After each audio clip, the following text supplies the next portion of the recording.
This? Yes. Make promises. Just we'll keep promises. Whatever you anytime you ever think you want to know anything, tell me. I'm telling you anything. Tekashi 6ix9ine's latest track, FAX, sparked intense backlash across the rap community, largely because of its pointed lyrics targeting Young Thug. In the song, 6ix9ine mocks Thug with lines like, "You wanna do this, wanna do that, shoulda, coulda, woulda. Shut up, you a rat. You did what you did, can't take it back. Told the cops, don't tell the world." What is that?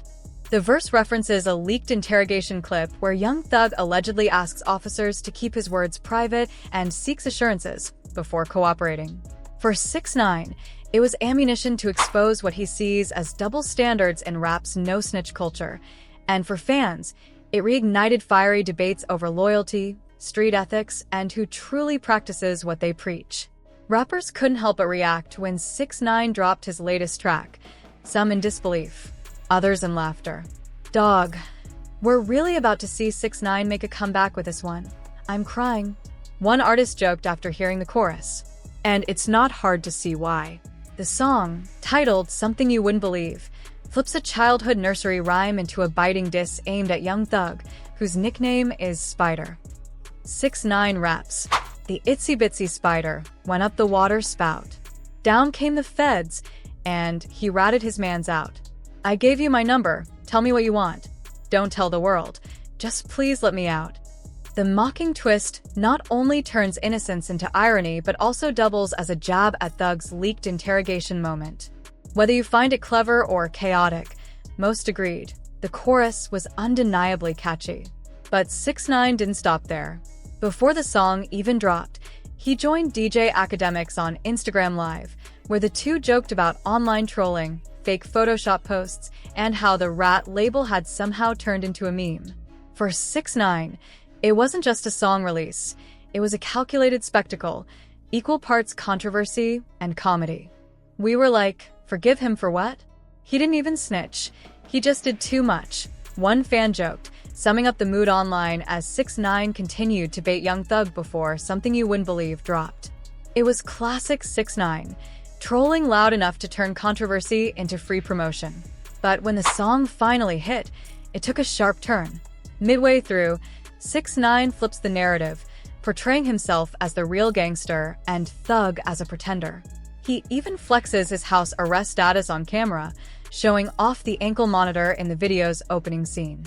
The timing wasn't random either. News outlets had just reported his arrest over an outstanding warrant and driving without a license. With legal trouble hanging over him, 6ix9ine leaned into the chaos, posting bodycam footage from his own arrest, adding to the raw, unfiltered image he wanted fans to see. Despite all the noise, Young Thug didn't seem too fazed. He briefly responded on Twitter, writing, "I know this stuff be a lie," before deleting the post, a quiet dismissal that said just as much as any verse could.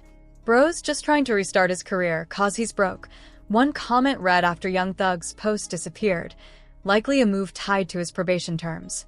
Still, understanding 6ix9ine's financial mess gives real context to this feud. Over the past year, the rapper's once flashy lifestyle has crumbled in public view. His fleet of luxury cars, worth millions, was repossessed, while his $3 million mansion was raided by federal agents, clips of the scene quickly flooding social media. In one viral video, a tow truck driver laughs, "Hey 6ix9ine, come get your stuff." Priority towing, biggest in the city. The spectacle fed a growing theory. 6ix9ine's renewed beef with Young Thug might be less about pride and more about survival. According to a recent IRS report, he owes roughly $22.4 million, a staggering reversal from his 2017 peak, when he signed a multi-million-dollar record deal and couldn't miss a hit. Back then, he was untouchable. Now, fans say he's fighting to stay relevant. After his infamous cooperation with authorities in the 9 Trey case, his fame nosedived, until Something You Wouldn't Believe sparked a flicker of his old momentum. But even as debt and scrutiny piled up, 6ix9ine stayed on brand, hopping on Instagram Live to flash his diamond. I don't give my old jewelry back to get new jewelry. This is $500,000. 500,000. Look at the diamonds in them teeth.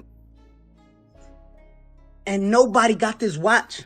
Well, that infamous Instagram live would become the moment everything started to unravel for Tekashi 6ix9ine. In what he likely thought was a triumphant return to form, the rapper appeared before millions of viewers flashing his signature diamond-encrusted Bruce the Shark chain, icy watches, and a driveway lined with expensive cars.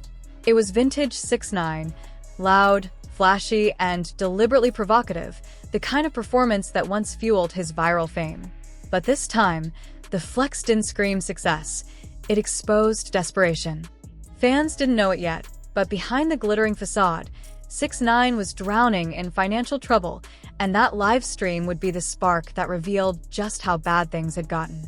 Only weeks later, the IRS announced an official auction to liquidate some of 6ix9ine's most prized possessions, confirming the rumors that had been circulating online for months. The list of items read like a timeline of his career: iconic jewelry, designer bags, and even music plaques that once celebrated his dominance on the charts. The Bruce the Shark chain, once a symbol of 6ix9ine's over-the-top persona, sold for around $63,000. His colorful water park chain, known from several of his videos, fetched just $36,000. Even more shocking, his gold and platinum plaques, tangible proof of his chart-topping hits, were listed for as little as $1,000. For fans who had followed his rise since 2017, it was a surreal moment. The same items that once represented success, controversy, and influence were now being sold off like collectibles from a fallen empire. Scrolling through the auction page, fans were stunned at how undervalued some pieces were. His 10-carat white gold grills, worth between $3,000 and $5,000, started at just $1,200.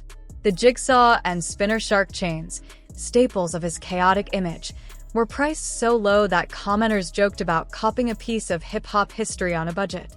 Some even joked that 6ix9ine's downfall was the best Black Friday deal ever. But beneath the humor was a more sobering truth. This wasn't just another publicity stunt. It was a financial collapse playing out in real time, and it underscored how much his career and reputation had deteriorated since his prime. In 2017, 6ix9ine had been nearly unstoppable. His debut singles exploded on the charts, and his rainbow-haired persona became a pop culture phenomenon. He signed multi-million-dollar deals and seemed untouchable, even as legal trouble loomed. But after his cooperation with federal authorities in the 9 Trey case, a move that branded him forever as a snitch in hip-hop circles, his credibility imploded. Endorsements dried up, his label ties weakened, and his once loyal fanbase fractured. By the time Something You Wouldn't Believe and FAX dropped, he was no longer the king of controversy, just a former star trying to claw his way back into relevance. The IRS auction symbolized more than unpaid taxes or bad financial management. It marked the fall of a man who built his brand on invincibility. The jewelry, the cars, the plaques, they had once been trophies of defiance. Now, they were relics of a past he could no longer afford to keep. Among the items listed at the IRS auction were 6ix9ine's 10-carat white gold grills, valued between $3,000 and $5,000, but starting at just $1,200. If you're into flipping jewelry, this might be your moment, one fan joked online.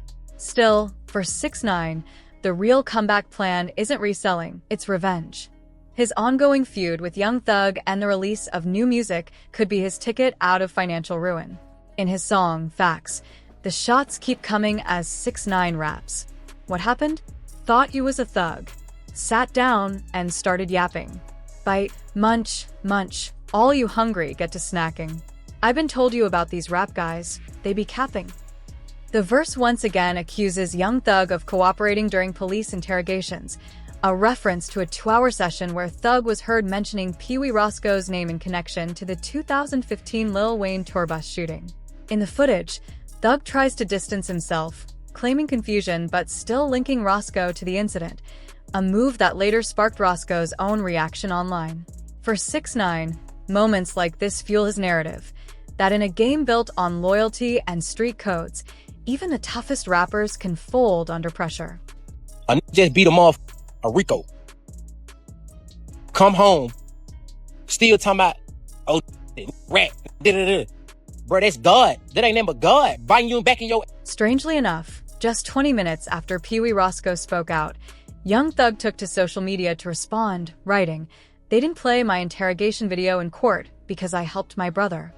He tagged the post with #ratwear, a move that only fueled speculation. Many believed Thug had pushed Roscoe to defend him publicly, a theory 6ix9ine himself seemed convinced of. Not long after, 6ix9ine jumped online to share his thoughts on the leaked footage, clearly frustrated with the double standards. "Where's all that energy now?" he asked in a fiery rant. "I stayed quiet for 2 days, just watching y'all make excuses. Every year, every time someone tells you move the goalpost. Oh, it's different, bro. Nah, it's the same. They tell you you've got the right to remain silent, and you talk for 2 hours? Come on." He went on to call out other rappers, from Lil Baby to 21 Savage to Future, for staying silent instead of addressing the situation. The criticism struck a nerve. Not long after, Young Thug fired back on Instagram Live, ranting about 6ix9ine's lifestyle and mocking his financial struggles. "We ain't even gotta talk about you faking houses, fake pools, getting kicked out in a couple years. That's your topic, not mine," Thug snapped. The exchange reignited tensions between the two, turning what started as a lyrical jab into a full-blown online showdown. Young Thug's frustration only grew as the feud spiraled online. He lashed out during an emotional rant, accusing 6ix9ine of fabricating images and spreading lies. "You gonna post it on Instagram, huh? Bet you do at your house," Thug said. "On God, you blocked me, but I still see your page from my fake account. That picture ain't me. I ain't green like that." He went on to mock 6ix9ine's musical claims, saying, "You really think you got more hits than me or Kendrick? Come on, bro." Thug also took aim at 6ix9ine's financial troubles, taunting him for allegedly losing his home. "You spent your whole check on that house and couldn't finish paying it off. Now the owner took it back and you gotta sell it." But the real twist came when members of Thug's own YSL camp began turning on him. Mondo, one of the original YSL affiliates, publicly criticized Thug's behavior, calling it 100% snitching. In a passionate statement, he said, "You just beat a RICO case and came home. That's God giving you another chance. Instead of being humble, you're still out here pushing that rat narrative. Now it's coming back to bite you." His words hit hard, suggesting that the tension wasn't just between Thug and 6ix9ine anymore. It was tearing through Thug's own circle. Mondo didn't hold back, accusing Young Thug of manipulating his fans and fellow artists into defending the undefendable. "The problem is, he's brainwashed people," Mondo said. "You still got folks out here saying he never told, but y'all heard it with your own ears. If y'all think Gone is a rat just for saying yes ma'am, then how is Thug not one for naming Roscoe, especially when Roscoe did 10 years behind that?" He called out the hypocrisy in the fanbase, saying too many people were blinded by loyalty or hoping to benefit from Thug's fame. "It's sick, bro. Some of y'all need father figures. You sitting around waiting for a handout thinking he'll put you on, when really you just enabling it." Mondo's frustration was clear. He couldn't understand how anyone could overlook a man naming names on tape. "You did 10 years for that, twin," he said, addressing Roscoe directly. 10 years, and now he's on the internet acting like he didn't tell on you, when everyone heard it themselves. Meanwhile, as tensions grew online, Young Thug's sister stepped in, suggesting that 6ix9ine wouldn't be going after her brother at all if it weren't for the attention it brings him. Young Thug's sister didn't stay silent amid the chaos.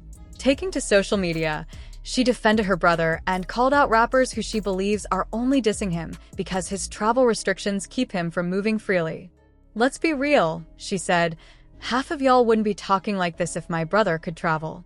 Don't get on the internet acting tough or pretending like you were ever close to him. You know exactly why you're saying all this, because he can't come back to Atlanta right now." Her message was sharp and direct, aimed squarely at those using Thug's legal limitations as an easy opportunity to throw shots. "All the talk about spitting on who?" she added. "Please. Y'all know if he was home, nobody would be running their mouths like this." Her words struck a chord with fans who felt that much of the current criticism was less about truth and more about timing.